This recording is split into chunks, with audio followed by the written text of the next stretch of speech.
Good evening, everybody. I hope everyone is having a good evening. Getting ready to do an author interview with Miss Princess Francois. So, gonna give a moment for her to get on, and if other people would like to join before we get started. So, just really quickly, just to give a little context, I believe this is the second author interview that I've conducted here on this platform. So as you all know, I do help people to publish their books as a result of me being able to self-publish back in 2020, my first novel, and then being able to publish my second piece. So this interview tonight is, I'm really grateful to have Princess on because she's someone that I met here on Instagram, and back when I was traveling extensively, got to connect with a lot of people online in the travel space, and she's one of those people. So I'm really excited for you guys to be able to hear her story this evening and to also learn more about her and to learn more about her book, which is amazing and very much needed. So I am going to bring Princess in and we will get started to begin this interview.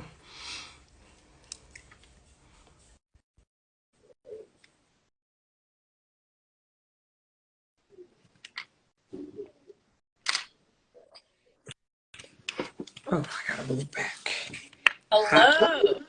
Good evening. How are you, Princess? I'm good. How are you? I'm doing well. Happy to see you on the other side of the screen and excited to have you here this evening to talk about your amazing book, which I see sitting there in the background. I gotta sit in there and one on my lap. Awesome. So welcome again. I see we have a few people that just joined us. I'm doing an author interview this evening with Princess, the author of Support Black, Period. She's going to tell us all about the book this evening. But before we get into what her book is about and also her journey to getting from the idea to having the book in her hand, definitely, Princess, if you could just start off by telling the audience who you are, where you're from, and anything that you want to share about yourself to the audience. Yes.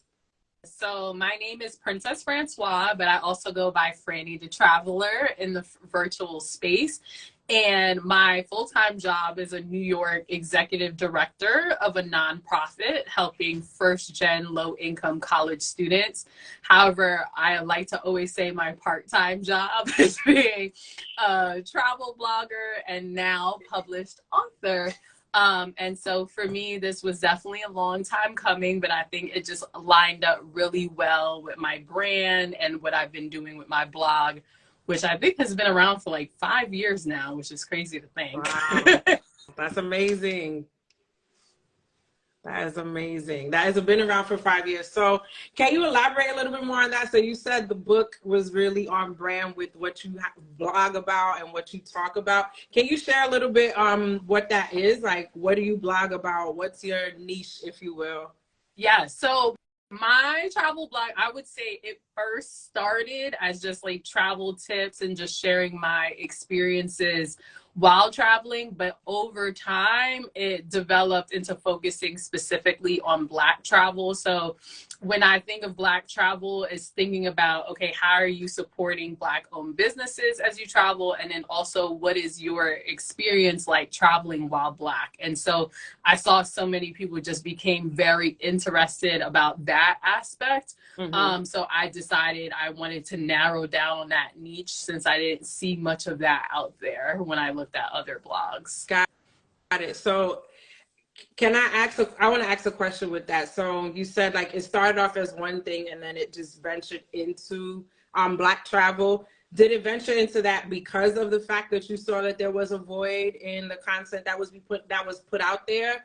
Or was it just because like you just happened to like stumble upon like, you know, Black places? Was it like a very strategic shift, or did it just happen because of your travels? I think it's because I saw the gap, because I found myself trying to search for that information for locations, especially where you don't typically see Black people. And it was so hard to find. And then I think scrolling through Instagram, it seemed like people were just really interested on when people would post of like, oh, here's a Black owned itinerary in this location. And so I started to do a mix of that and also, you know, just sharing general travel. But I saw I was getting the most engagement when I was sharing specifically of what my experience was as a Black woman traveling to like Vermont and Maine. And I would get emails from people, and I still do get random emails who stumble on my blog who's like, oh my God, thank you, this is a lifesaver. So I'm like, okay, like this is clearly a need, so let me keep that going. Got it. That makes sense. That makes a lot of sense. So I think that is a good segue into the next question that I have for you is, so what made you decide to want to write a book? Because, you know, blogging, you know, is very different from having a book, right? So what inspired you, or just, you know, gave you that idea that you wanted to have a physical book published? Yeah, I think one, I always think about legacy in terms of any space I'm in, whether it's a workspace or personal space. And what I came to realize, while blog is permanent on an online space, but who knows what technology is going to look like 10 years, 20 years, 50 years from now. But one thing that does not seem to be changing is people still getting physical books. And I think also the pandemic, so back in like June 2020, seeing everyone seemed to want to support the Black community, and there were just all these resources circulating. But then I think it became overwhelming for the number of resources. So I think I just curated it in a spot for myself. And then my wondering was, okay, so what are people doing with this? Like, okay, and then what? You have like the list of all of this.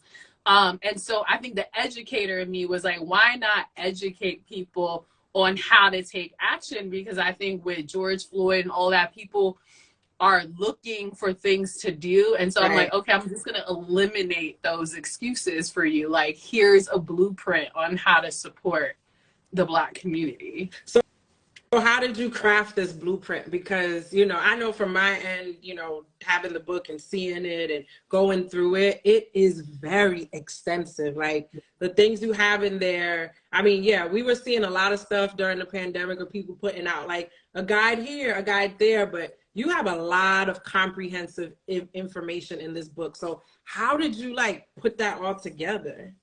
No, that's a great question. I think I first started with just listing topics or industries that I wanted to feature in the book. So especially industries where you typically don't consider Black people having spaces in. So ice cream, wine, Black owned art galleries. And a lot of it were things that I would be looking for while traveling. And so once I started coming up with that list, I think I started to group them into categories. So I started to see like a pattern emerge of like what groupings they felt like, whether it was like buying Black or like learning Black history. And so it took me such a while to figure out, okay, like how am I putting it together as a title? And then again, I was like, acronym just like hit me and make it as an easy way to remember. So I think after I got the rhythm of the first couple of chapters, then I realized like, okay, this is how I want every chapter to mirror in terms of providing historical context and personal narrative and research, followed by like the extensive list across the United States. Can you share with the audience, for those of you that don't know, what that acronym is and how you infused it throughout the book? Yeah, so the acronym is BLACK, so very easy to remember. So that's why the book is called Support Black, period, but it's capitalized because Black represents a 5-step framework. So B is buying Black. So when we think of Black-owned businesses, Black-owned ice cream shops, Black-owned coffee, tea, like whatever your interest is, you'll probably find in there. And there's also just Black-owned business directories. L is Learn Black. So thinking about how are you going to educate yourself on the Black history. So whether that's Black museums, whether that's taking a heritage tour or going on a trail of sorts. A is Amplify Black, which I always feel like is the hardest for people to do. How are you going to elevate other people's voices? So I talk about what does Black advocacy actually look like, and here are different people who provide Black travel perspectives. And then C is Celebrate Black, because I think it's so important to like think about Black joy and Black excellence and not only linger in the pain that sometimes people associate with our culture. And then K is Knowingly, like how are you doing all those things with intention? Yes.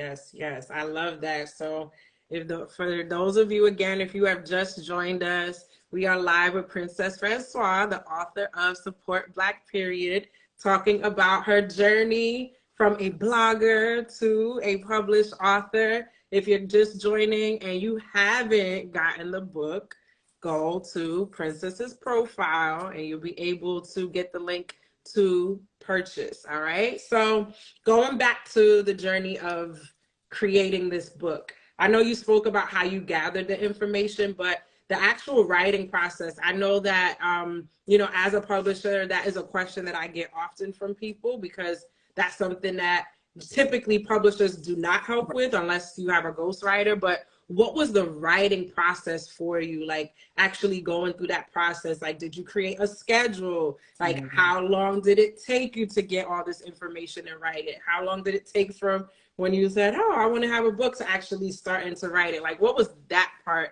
like the more technical aspect like for you? No, that's good. So I had the idea June 2020, and let's note that this got released October 2022. Yeah. And I think part of it is like the schedule piece was so difficult for me in the beginning, because especially when I had the idea, and at that time being like a full-time assistant principal, like of course, like a lot of times the job would take priority. I would just be unrealistic.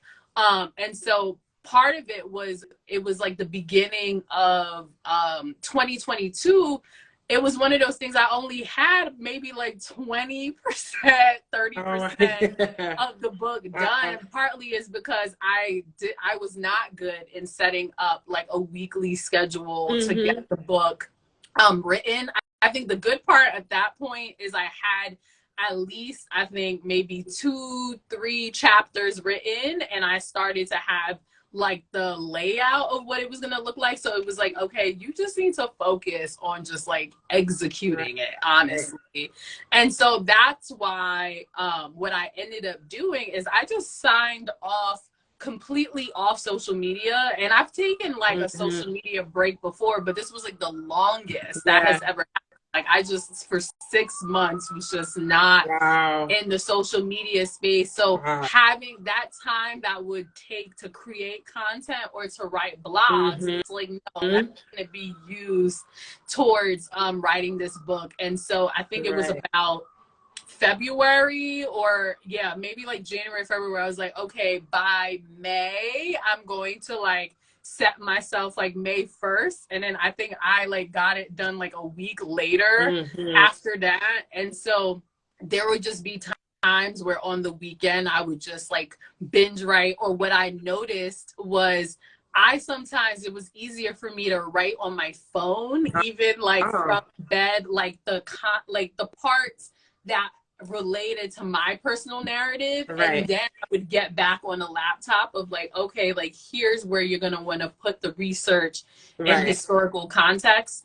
The resources I fortunately, because I was curating them throughout the 2 years, that was the part that was easier. It was just more, how am I going to organize it? Right. And then just cross-referencing of like, okay, are these Black owned Yeah. businesses?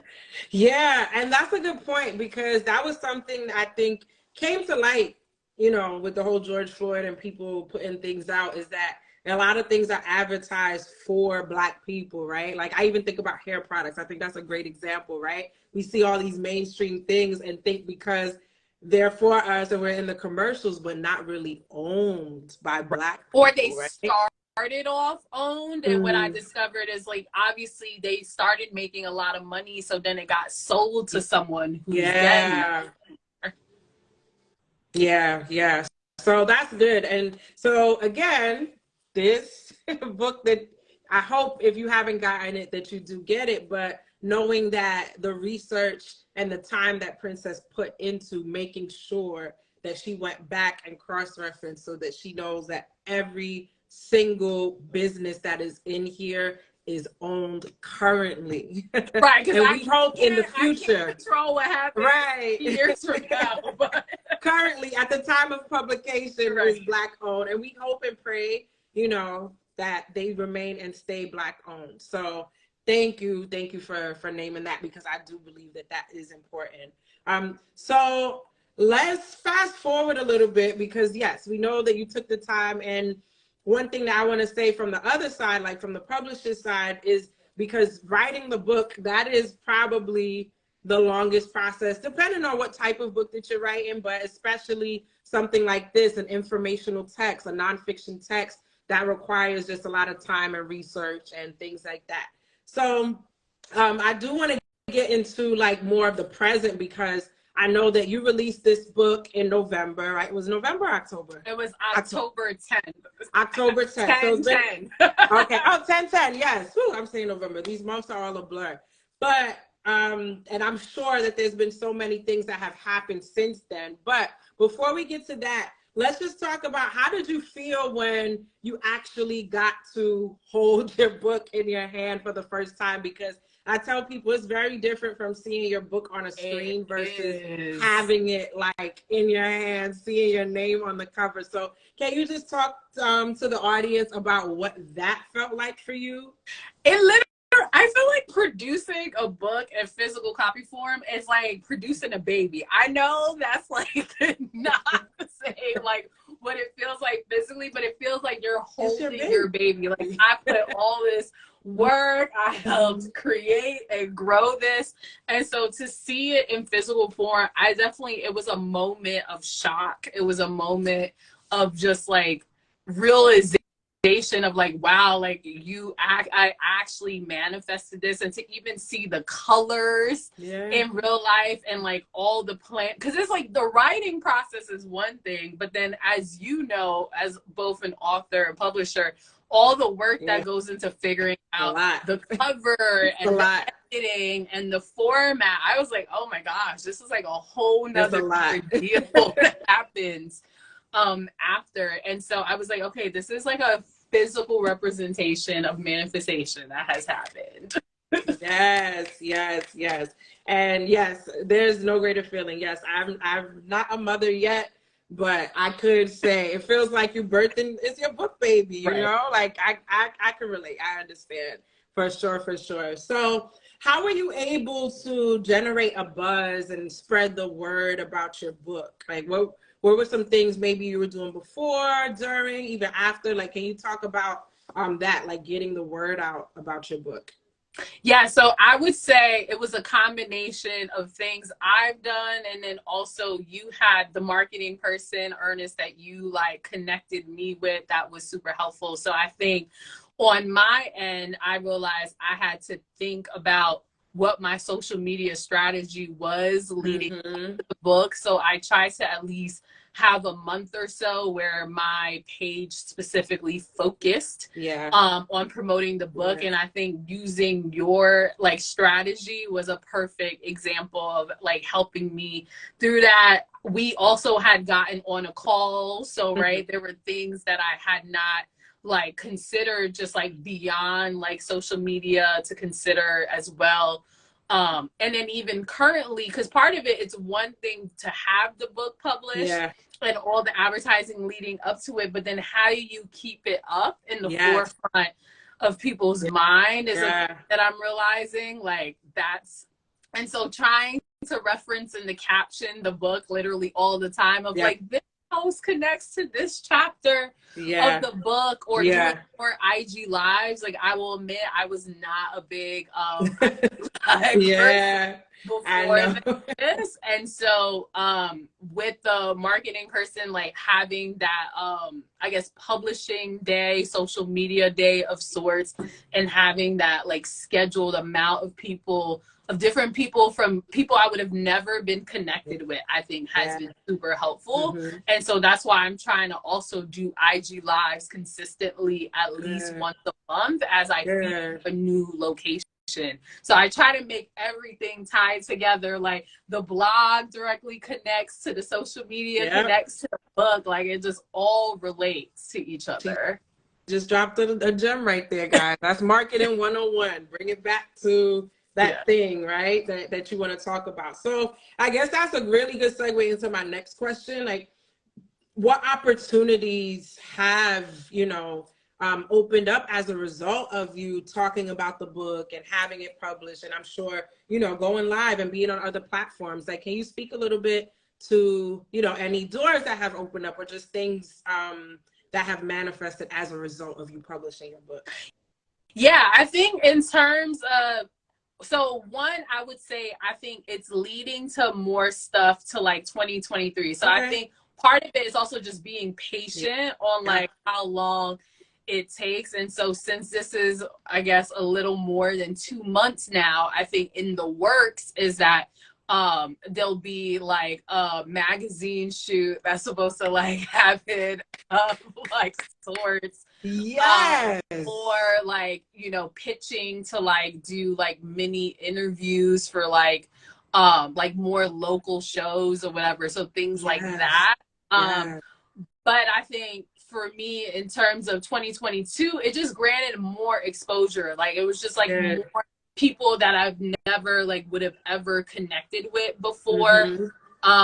So when I think even like there's been like a steadier growth of my social media, and I know like everyone knows the social media struggle, like sometimes it's so hard to like grow, but I think it's just exposure, whether it's on social media or real life too. Like, I think of like people in my, because now my workspace, like I have like 200, 300 people like in a workshop space. So people even saying like they've like bought the book or supported it or shared it. I feel like if anything, exposure is the biggest thing. And I think like when I did this, my main idea was like, how can I just educate more people, just change people's minds? And so I think it's just starting conversations, if anything.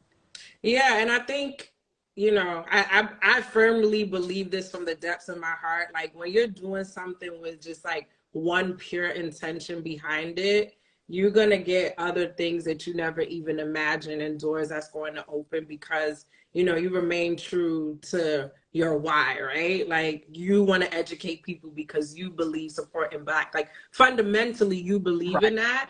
And I think the whole thing with the social media is like, you're going to attract like the people that are meant to engage and to be in your, you know, digital space are those people that believe the same things that you believe. So I'm excited to see this magazine and what you have coming up in 2023. Like, I could see you right now, like doing a segment on Fox 5 about like, you know, like the Black ice cream shop in New York, you know, like, and it takes time. I have to realize that, because I think of and I was telling people like there's people like, you know, Onika the Traveler, who's like the OG in the travel space. Like, she would say it took her 5 to 10 years before she got to where she's at. Absolutely. So that's the thing. It's like keep pushing, and something like that. Like, and that's why I'm really excited about, you know, your book being out into this space, because I believe something like this is and has the potential to be timeless, right? Like, we hope and pray that these business, I hope all these businesses have longevity, but for the time that we're living in, and where people are being a lot more conscious Right. on where their dollars are going, right? Like, we are in a recession, but let's not Right. forget that. But people are also cognizant on where they're putting their dollars, Yes. right? And because of that fact, this book is kind of like your one-stop shop. So again, guys, like what she has in here, yes, you're supporting Black, buying Black, amplifying Black, knowing Black, but it's not designated just to one part of the country, right? She's talking globally. That is a major. I don't know, and you could correct me. I guess you could tell me. Actually, this is a great question. I should ask. Is there any other books out there like this as comprehensive? Can you? So I would say not as comprehensive. So, you know, we know, like, obviously the original Green Books that came out, and those words, and then there was like the first modern day Green Book by Martinique Lewis that might have came out maybe a couple of years like before this, but nothing is as comprehensive, because I would say this is not just a listing. So the difference between those Green Books and this is that those were literally just listings of Black owned businesses, versus this has actual things for you to read. Like, you're gonna discover, like, there are Black pioneers related to ice cream that helped create the scooper and how do we refrigerate ice cream. You're going to, you know, discover like the statistics around like how many Black wine producers are there out in this country. So there's a lot of information and there's a lot of strategy. So I feel like that information is timeless. So whether all these Black owned businesses actually exist or not, the like the history, you cannot change the history that has not had, and you can only improve the strategies, but these strategies will get you through a lifetime of supporting the community. All right, you heard it. This is a timeless book. A lot of history facts. So not just listings, history, and then also some of your personal anecdotes in there as well. So yeah, this is a great book. Can you share any advice for someone who's thinking about writing a book, or maybe, you know, has a little idea? Can you share, like, if you could drop some words of wisdom to someone that's thinking about writing a book? Yeah, I think one, which sounds so simplified, but like, do it. I think we get so much in our head. We get so concerned of how people are going to perceive the book. Like, is it a good idea? Like, honestly, part of the reason I didn't share this idea with any other person except like you, in helping me get through it, and like my husband, because I didn't want like any negative energy to enter into my space. So I would say, you know, if you have an idea, like, stick to a very small group of maybe trusted people that you can rely on, who will give you that honest feedback. But like, don't, I know, like, social media, the biggest thing is like telling everything or whatever. Tell your story after the fact, right? All people in all the steps like leading up to it. So like, protect your peace in it. And I think having a plan also in execution, because I think the biggest thing of what prevents people doing it is like, I just don't know, how am I getting it done? So like, once you have a plan or an outline, I think from there that would be super helpful. And then, as you said, you have to allocate time. Like, there's no way it's not getting done without like having at least some sort of carved out time per week. Absolutely, especially, you know, if you have a full-time job or even a part-time job, there's other things that you're doing. You're gonna have to just set that time. Remove things. So like, you might have to deprioritize certain things that you were prioritizing in order to make this a priority, but just know that it's only temporary, like, and when you do that. That's it. Small sacrifices for what you believe in. And if you weren't here earlier, you know, Princess shared that she got off of social media for 6 months just so that she can birth this book baby and get it done. So, you know, maybe that is something you have to do. Not saying you have to do that, but there are going to be things you have to, absolutely cut back on, especially if there's a timeline that you have in your head for where you want it out. So Or Again, a timeline. That's a simple step in and of itself, because I feel like if you don't set a timeline, then it keeps moving or moving. Absolutely. Absolutely. And we know these days go by very swiftly. Yes. So setting that out.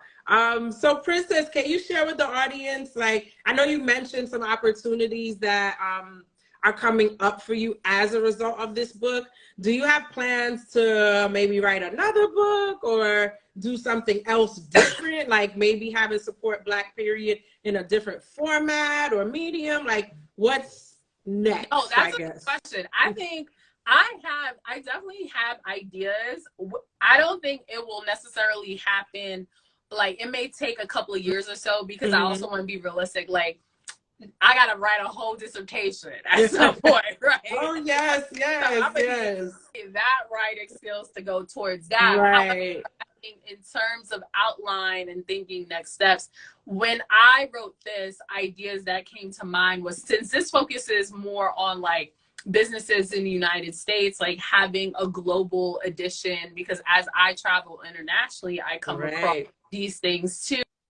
And maybe like a journal of sorts, where, again, if part of the goal is to change your mindset and change it to like action based of how you're supporting the Black community, having a journal to accompany this book that will help you digest the book and also truly reflect on your current actions so you can make that shift. So those are like ideas that I have that I would want to put to print at some point.